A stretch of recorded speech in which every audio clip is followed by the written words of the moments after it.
Hello and welcome to Adventures in TV Land. Happy Thanksgiving!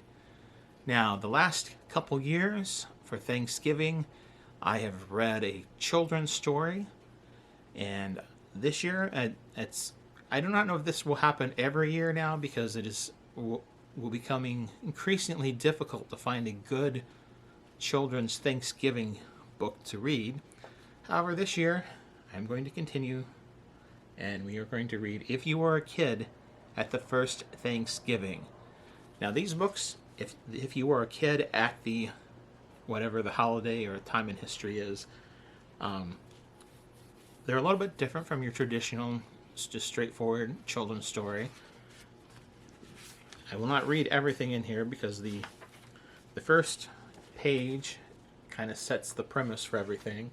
A different way of life. It talks about life in 1620.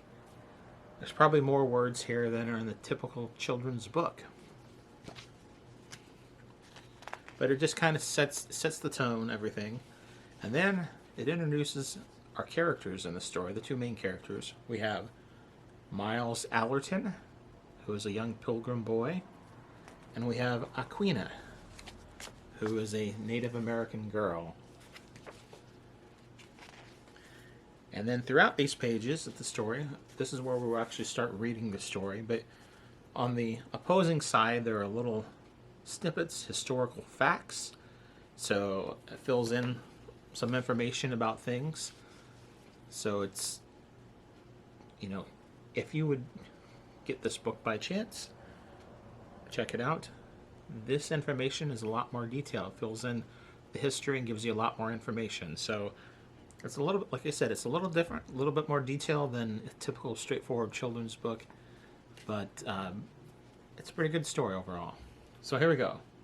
It was a chilly evening in November when Miles sat down for dinner with his parents in their home in Plymouth Colony. "I have an important chore for you tomorrow," said Miles' father. "The colony needs your help." An important chore, Miles wondered what it could be. So there's the family sitting around the table. His father addressing Miles. In the nearby village, Aquina was also eating a meal with her family. Her father talked about the hunt he and her brothers would go on the next day. Aquina sighed, wishing she could go too.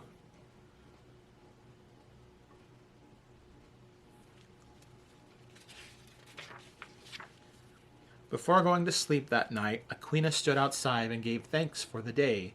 She wondered about the new people living nearby. Were they dangerous? Out of the corner of her eye, she spotted a bow and arrow left outside.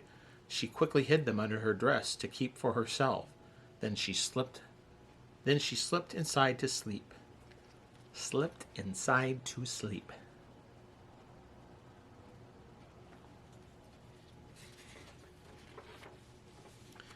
The next morning, Miles woke up early. His father was already awake. "It's time to gather firewood for the harvest feast," he said. "A feast?" Miles asked excitedly.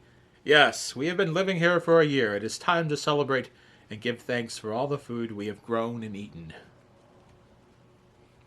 So there's Miles looking outside the window. His father there.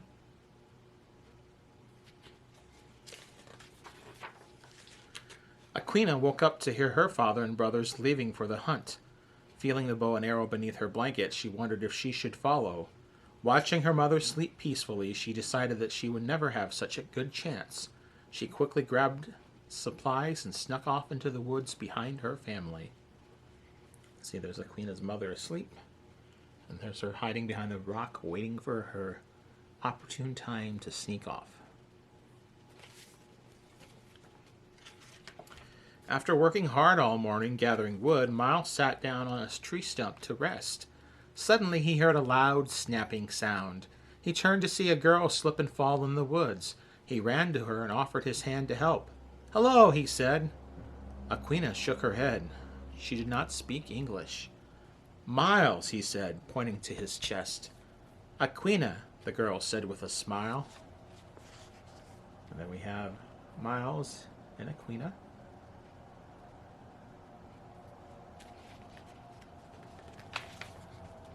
In the distance, Aquina's brothers and father watched Miles and Aquina.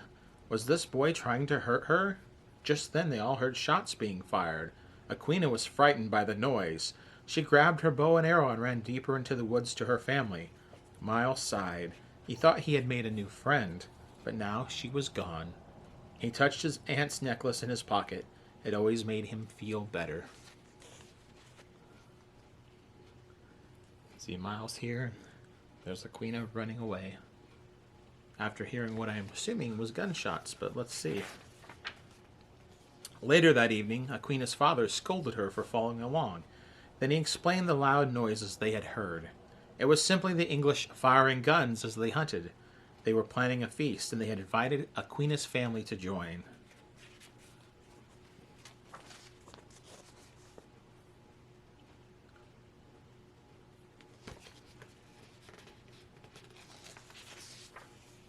The next day the feast began. Everyone gave thanks, played games, and ate delicious food. Miles was surprised to see that a group of people dressed like Aquina were also there. We invited our neighbors, Miles' father told him. It was then he saw Aquina with her family. He ran over to her to say hi. Can you spot Miles? Can you spot Aquina?